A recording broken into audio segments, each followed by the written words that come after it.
সন্দেহ হলো বিশ্বাস আর অবিশ্বাসের মধ্যবর্তী এক মানসিক অবস্থা, যা কোনো বিষয় বা ব্যক্তির প্রতি স্থির ধারণার অভাবকে বোঝায়।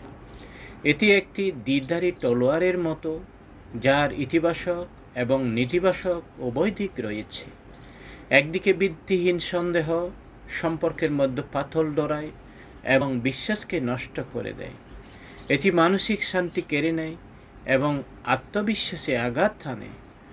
অতিরিক্ত সন্দেহের কারণে মানুষ সিদ্ধান্তহীনতার ভোগে এবং তার স্বাভাবিক কর্মক্ষমতা ব্যাহত হয়। অন্যদিকে গঠনমূলক সন্দেহ হল জ্ঞানচর্চার মূল ভিত্তি। জিজ্ঞাসা ও কৌতূহলের জন্ম হয় এই সন্দেহ থেকেই। বিজ্ঞানীরা পুরনো তত্ত্বকে সন্দেহ করেন বলেই নতুন আবিষ্কারের পথ খুলে যায়। এটি কুসংস্কার ও অন্ধবিশ্বাসের বিরুদ্ধে একটি শক্তিশালী হাতিয়ার। সুতরাং সন্দেহের প্রকৃতি তার প্রয়োগের উপর নির্ভরশীল। এর বিবেকপূর্ণ ব্যবহার যেমন সৃষ্টিশীলতার জন্ম দেয়, তেমনই এর অপপ্রয়োগ ডেকে আনতে পারে ধ্বংস।